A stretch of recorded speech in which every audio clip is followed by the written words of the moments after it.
You're watching The Hard Facts. We are coming live from the CNN News 18 and Federal Bank Primetime Studio. Viewers, voters are playing truant. They've not really embraced the festival of democracy. The trademark fervor has been lacking. High voter turnout has been the recurring feature of Indian elections and one that makes India the envy of other democracies, even pretend ones. The turnout has also got poll pundits in a twist, and one dare says a few campaign managers are also sweating under the collar. No one quite knows what impact this voter ennui is going to have on the end outcome, on the final result. Is the low voter turnout a sign of a sullen disenchantment with the incumbent NDA, or is it a sign that even the voters know Modi is going to romp home, so why bother?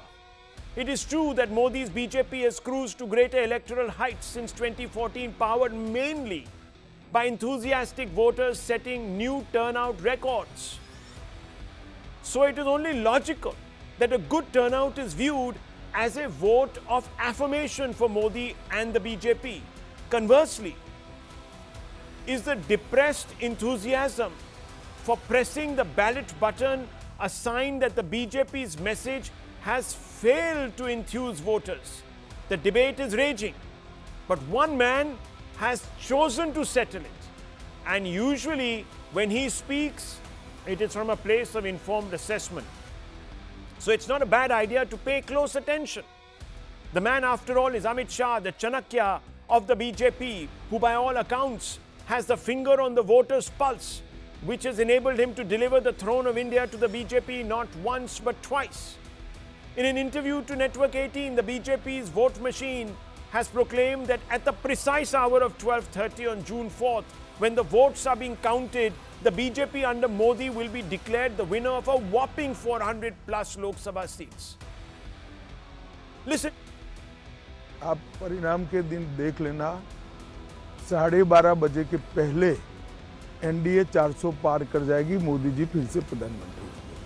मगर हमारी party की team ने, मैंने स्वयं बहुत detail analysis किया है। हम 2 चरण में 100 पार कर 100 से भी कई अधिक सीटें जीत के साथ आगे बढ़ रहे हैं तीसरे चरण में। तो मुझे 400 पार के लक्ष्य में कोई दिक्कत नहीं दिखाई पड़ती। Well, the question on everyone's lips is, where does Amit Shah think the NDA is gaining those extra seats it lost in 2019? The NDA will need around 60 more seats to cross the 400-seat barrier in the Lok Sabha. An in-depth analysis shows that at least on paper this is possible, but only if 5 scenarios come true. And it is obvious that Amit Shah, the BJP, and by extension the Prime Minister is banking on these 5 scenarios to come true. First, that in the north, the NDA will retain their grip on 210 seats out of a total of 244 seats. When we talk about the north, we include all states except Gujarat and the 7 sisters of the northeast. But can the BJP retain its 85.65% strike rate from 2019 in the north? Inputs from the ground suggest that this is distinctly possible. This is because the speculated losses in Rajasthan, Punjab, and possibly a few seats in Bihar could be offset by gains in Uttar Pradesh. Here in Uttar Pradesh, the NDA is widely tipped to get a majority of the 16 seats it lost in 2019. Also, additionally, what is working in its favor is that the Congress in the north, which is the BJP's main opponent across most of these seats, is unlikely, even in the best case scenario, to do better than the 14th seat it holds. Widely predicted losses in Madhya Pradesh, Chhattisgarh, perhaps even Jharkhand, will most likely be compensated from Rajasthan.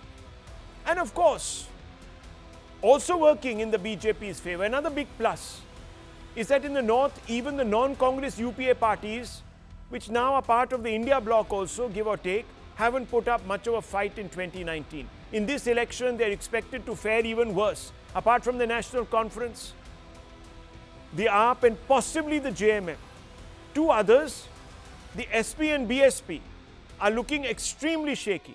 Therefore, it is highly likely that the non-Congress parties will be hard-pressed to retain the 19 seats they won in 2019, which means net-net, the NDA will start at a baseline of about 210 seats, give or take.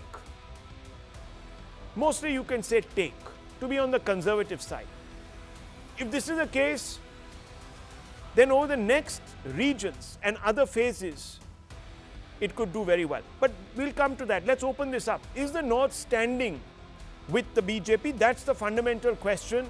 JVC Sriram, election strategist, is with us. Sanjay Jha, author and political analyst, is also there with us. GVL Narasimha Rao, former Rajya Sabha MP and national spokesperson of the Bharatiya Janata Party, who's been a pollster, is there with us. Dr. Birendra Chaudhary, senior journalist, is also here with us. Let me first begin with you, Mr. Narasimha Rao. Amit Shah has plucked out this number 400 plus. The turnout is low. Many people are saying this is bravado, that this is not realistic and it's bombastic. Let's look at the North first. How are you so sure that anti-incumbency in the North you've maxed out? You're surely going to lose some seats. Rahul, good evening to you and all the panelists. Let me make it clear. Every time in 2014, 2019, every election, our leaders' expectations and our leaders' goals have always come true. And a lot of people who expressed cynicism about our expectations, our goals have proved to be wrong. Even this time, 400 is an ambitious target, but the party has certainly worked towards achieving that goal. A lower turnout in the first two phases is actually a reflective of lack of enthusiasm in the opposition cadres, not lack of enthusiasm for the BJP or for the Prime Minister Modi ji to get a big mandate.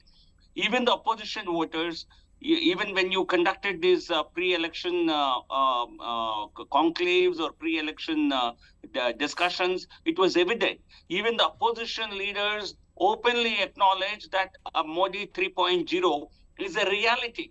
In such a black and white situation, okay, so a lot you of believe, opposition you voters believe failed to turn up for the vote. Okay, you believe willy-nilly the North is standing with the BJP. It might be a couple of seats here. It might even be additional. You might get those seats in UP, perhaps. UP is a state where we will make significant gains. Okay, okay. So that's exactly the scenario that I painted for our viewers. Let's open this up further.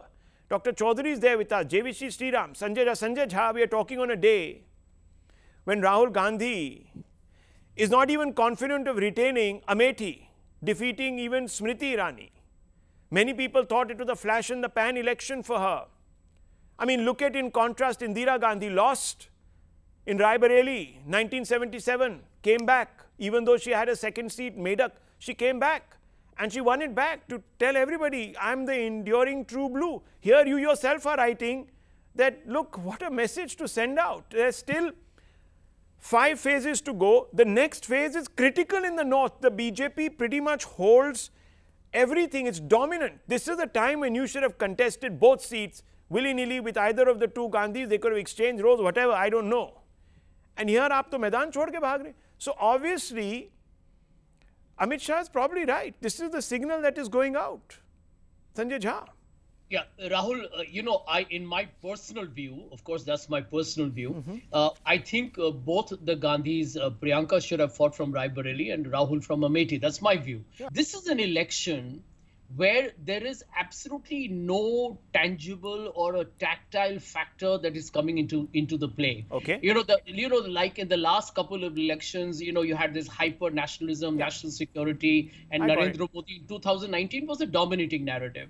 In this election, I think you are actually being forced to look at candidates, local issues, and I think to a great extent, the absence of a personality factor is making this election extremely competitive. Okay, that's Sanjay Jha's theory. JVC Sriram and Dr. Birendra Chaudhary. First you, Dr. Birendra Chaudhary. North में 12 states है. 12 में जो आपका data है, जो आप दिखा रहे हैं स्क्रीन पे, उसमें 10 राज्य ऐसे हैं जहां पर बीजेपी या एनडीए को more than 50% वोट्स मिला था 2019 में. और यदि ओवरऑल आप देखें तो 86% स्ट्राइक रेट है. बचा कितना? 14%. 14%. Congress is not alone. You will surprised to know even Congress is less than 5 and LI 5 and rest is rest. So how much Congress will improve, I doubt. And the best example is Rahul Gandhi's decision not to contest from Amethi. So 50% plus votes in these 10 states the BJP has. JVC Sriram, is the North the bastion? It's not going anywhere. Anyone who thinks that, oh, there is weakness, it's anti-incumbency, local factors, they're wrong. JVC Sriram. Absolutely, Rahul. It's like, in an American election, you call it as a blue state and a red state. The North is a saffron bastion. It is a saffronized state. I'll give you an example in terms of voter turnout. Amroha has a population of 40% Muslims. 2019, there was a turnout of 71%. 2024, the turnout is 64.58, which I assume that many of the people who belong to the minority community have just given up because the Danish Ali won by just 5.41% margin. And look at the turnout. So as a result of which, even a lower turnout would mean that people have already come to a conclusion in the northern states that BJP and Modi ji is coming back with a bigger majority. They might as well sit at home than to go and cast their votes. Let me tell you, viewers, I don't see, when I look at that map and we really plot the geographies, even the candidates to the various local factors, etc., the Congress will really have to perform out of its skin to hold the BJP back. It's anyone's guess, but as of now, after what Rahul Gandhi has done or not done, this looks not quite optimistic. But let's look at the West. Let's look at the scenario in the West. Here, the NDA has a formidable strike rate of 90%. In Gujarat, it maxed out in 2019, and it swept Goa and Daman and Diu also. Dadra and Nagar Haveli also. Maharashtra, that sends the second largest chunk of MPs to the Lok Sabha. It had won 41 out of 48 seats in alliance with the Shiv Sena. This time, the entire alliance picture has changed almost unrecognizably. Not only are the BJP and Sena no longer allies, but the Sena is split, the NCP is in fragments, and the Congress has seen a mass migration from within its ranks. Most analysts don't believe the BJP will be able to maintain its strike rate and win the 23 seats it won in 2019 in Maharashtra. Reporter inference from the ground suggests that the reconfigured NDA will lose about 5 seats in Maharashtra. If this were to happen, then the BJP has to look towards the east and south to make gains and to be on course to back that 400-plus seat number. Now, we look at the south and the east in just a few moments, but on west, let me go straight back to JVC Sriram and GVL Narasimha Rao. Mr. Rao, look, Maharashtra, I don't think anyone has been able to plot in a way that convincingly tells you what the picture is. Am I wrong or am I right? No, Rahul, you see, even in Maharashtra, where we won most of the seats, as you mentioned, 41 out of 48, we are confident of not only retaining that number and maybe bettering it. Because last time it was a BJP Shiv Sena combined. Now we have NCP also as a part of this alliance. And Pawar's NCP has today actually become a breakaway group. So having strengthened this alliance, we are confident of improving our tally. Okay. But in any case, the main driver of this alliance, both in 2019 and now, and also in 2014, the main driver was the personality of Prime Minister Narendra Modi. But can I ask you a counter question? If Mr. Modi was the driver, then why the desperation to take in all sorts of people like Ashok Chavan and several others who are so tainted? I mean, you've even taken Praful Patel, you've taken Ajit Pawar, you've taken people that you yourself branded corrupt. Rahul, see, in people who have faced allegations, we have really not given them a clean sheet. But in electoral politics, I think sometimes you have to put up candidates who have a better winning capacity. But I do agree, given the challenging situation, we have had to accommodate certain elements, certain challenging leaders situation. like them. But GVL Narasimha Rao admits it's a challenging situation. Now, you know, viewers, back of the envelope calculations seem to suggest that in Maharashtra, the BJP will lose about 5 seats. Dr. Chaudhary, what is your calculation telling you? See, my calculation is that in Maharashtra, except BJP, all other parties are divided. And one section is with NDA, means BJP. If we divide NCP 50%, if we decide Shiv Sena 50%, my calculation is NDA will get almost 50% votes, and they will increase their number, means they will get 41 plus. So you're saying everyone's committed vote base has split. JVC Srinam, are you seeing that on the ground? Everyone's vote bank has been split? 100%. 100%. Okay. 100%, because what happens is everybody is going to see an erosion in their vote. All the parties, NCP, Sharad Pawar, NCP, Ajit Pawar, Shiv Sena, both the factions of Shiv Sena and also the Congress. But on the contrary, BJP is holding together, as a result of which you will find that BJP is going to gain much more. And also let us understand, I may take the seat of Amravati. In Amravati, this third front, Ambedkar's grandson, is cutting into Indie block votes, and he and the other candidate is getting around 20 to 25% of votes, which is basically anti-Modi votes are going there.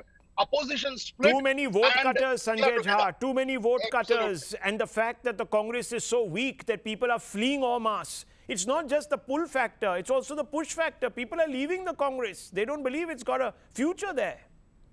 Rahul, I live in Mumbai, in Maharashtra. Yes, sir. And I'm in touch with people across the, the political spectrum. Yeah. Let me tell you that I think, with due respects to some of your panelists, they have misread Maharashtra completely. Do you know that the MVA here is working as a real, what I call as a proper, a dynamic coalition? There are people campaigning for each other. The candidates were announced much earlier, and they are all in place and campaigning. The Mahayuti is in deep trouble. I can tell you the BJP is fully aware. There is no vote transfer happening from Eknath Shinde faction and Ajit Pawar, etc. Their entire discredited NCP. Well, it's a challenge. I think even GVL Narasimha Rao admitted it's a challenge. Now, is it even a greater challenge for the other side? We don't know, viewers. It's all messed up there. Therefore, these other three regions now are central to the NDA's fortunes if it has to get to 400 plus. The Northeast, the NDA all but maxed out in 2019, moving 19 out of 25 seats. It stands to add possibly a maximum of only 3 more seats to its 2019 tally if it totally sweeps Assam, that is. If you look at the other, which is the East, Amit Shah and NDA are fancying their chances there. However, it is in the eastern states of Bengal and Odisha where the NDA won 26 out of 63 seats at a strike rate of only 41%. Here, there is plenty of room for growth. BJP is expecting gains in Bengal and Odisha. In Bengal, the BJP could improve its tally. This is probably because even in the assembly polls of 2021, where it was routed, got 77 seats. Yes, I mean, you can look at it from this perspective or that perspective. It was looking to win. It got 77 seats. Its vote share held steady in comparison to its Lok Sabha showing in 2019. There was only a 2.5% difference between its showing in 2019 and its assembly election showing in 2021. In other words, its core voter hasn't deserted it. And this is what is making the NDA optimistic. The NDA's optimistic assessment of its prospects in Bengal and Odisha is mirrored by a News18 opinion poll predicting a total gain of 12 seats from these two states. Will it happen? Add that number, viewers, and then you begin to cross the 300 mark. So then you have a real chance of really expanding the pie. Can it happen? Is the East the breakout factor, Dr. Chaudhary? Is the East the breakout factor? Yes. First of all, I will take example of West Bengal. Last time BJP got 18 seats and vote share jumped from huge jump, crossed 40%, 41%. And this time, I have calculated BJP will cross 30 marks in Bengal. And Mamata will become second party. In Odisha, on what basis have you made this calculation? Because of the response of the people, the crowd of the people, and the growth of BJP's vote share in Bengal. So you're saying that this is just an objective analysis, subjective analysis. This is not driven by data. This is your observation. But observations can be wrong. GVL Narasimha Rao, what do we have to go on to believe that somehow the effects of the assembly election of 2021 is not going to cloud the judgment of the voter in 2024, sir? Rahul, I think if you look at the historical voting trends, you will understand that this is exactly what happened in the past. people certainly have a much greater preference for the BJP as far as parliament elections are concerned. For that to happen, viewers, and JVC Sriram, for that to happen, you need about a 3.5% vote share swing in favor of the Bharatiya Janata Party in Bengal, and a similar, if not more, swing in favor of the Bharatiya Janata Party in Odisha. Possible or not possible? Give me some data points. So I expect 5 to 6 seats to be added as far as Odisha is concerned. I'm not telling now. After the bipoll was over in December 2022, I had tweeted very clearly with the seats mentioned that BJP will be in a position to add between 6 and 7 seats in Odisha. And as far as Sandesh Kali is concerned, I do not think we have got a pulse of what is in the minds of the people as far as the Sandesh Kali victims are concerned.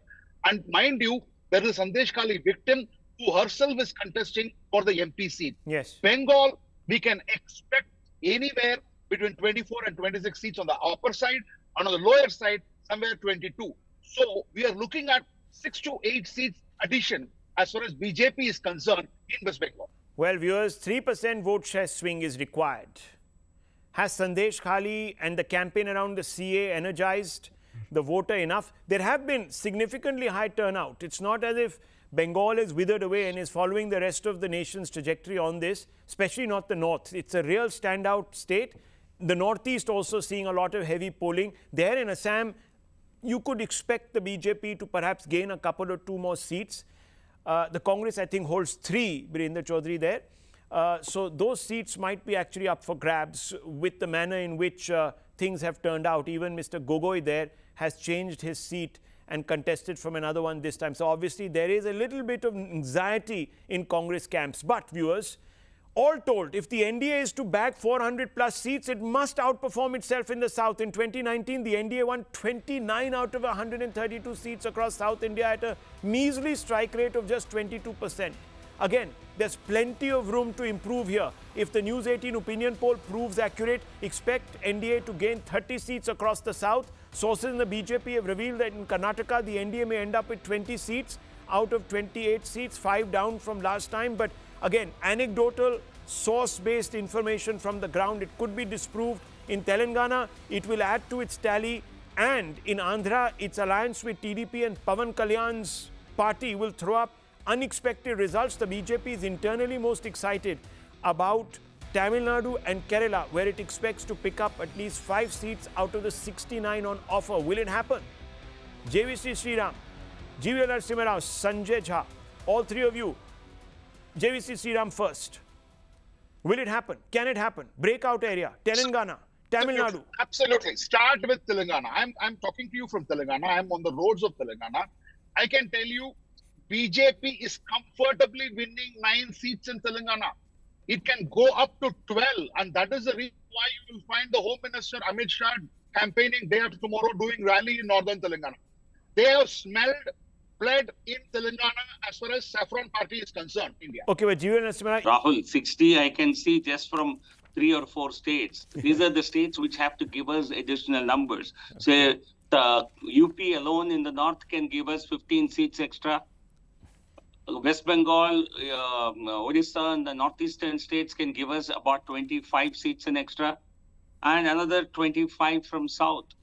We can win anything above 10 seats in Telangana, which is a gain of a minimum of 6 seats. And we will better our tally in Karnataka. Mark my words, we're not going to go down. We won 25 plus 1 last time, 25 for the BJP, and we could go up to 27 this time, or even 28. So what was Rajasthan, Gujarat last time? Karnataka can prove to be that in this election, a complete sweep. And on top of it, we have emerged as an alternative alliance in Tamil Nadu. The alliance can win again a handful of seats in Tamil Nadu. Kerala, we will certainly see Kerala sending some MPs from the BJP to Lok Sabha, though the number may not be very big. Andhra, where we have an alliance, our internal polls suggest a big tally for the alliance. Anything above 15, 18 to 20 seats. Well, viewers, so my estimates have been more conservative. 3 from the northeast, 10 from the north, which includes Uttar Pradesh, 12 as we've been talking about from the east, and of course 30 from the south taken together, all those states. Can that happen? Can the BJP actually add 30 more seats in the south than the 29 I think it continues to hold? Sanjay Jha, very quickly, final comments and I'm wrapping out. Rahul, I'm going to tell you something which is very contrarian to what the others have said. Okay. The BJP is nowhere going to be even close to the halfway mark on its own. The BJP will probably wrap up at around 210 to 215 seats. Wow. I can tell you there is a lot of opposition success going to be in Karnataka, going to be in Maharashtra, in Bihar, in West Bengal. The TMC will improve its tally. And I can tell you, you have not even looked at Haryana and Punjab, where I don't see BJP getting anything at all. We've actually looked at Punjab in that estimate in the Rajasthan, north. We've discounted seats there. In any case, don't forget, there is very little room for the BJP to lose in Punjab. They only had 2 MPs. So even if you take away those 2. Anyhow, the point is, viewers, if you do the math, the conservative math that we've estimated, 3 plus 10 plus 12 plus about 30, you come to around 50, 55 seats. This is the best case scenario. The worst case, of course, you've heard from Sanjay Jha, you've heard from Mr. Sharad Pawar earlier.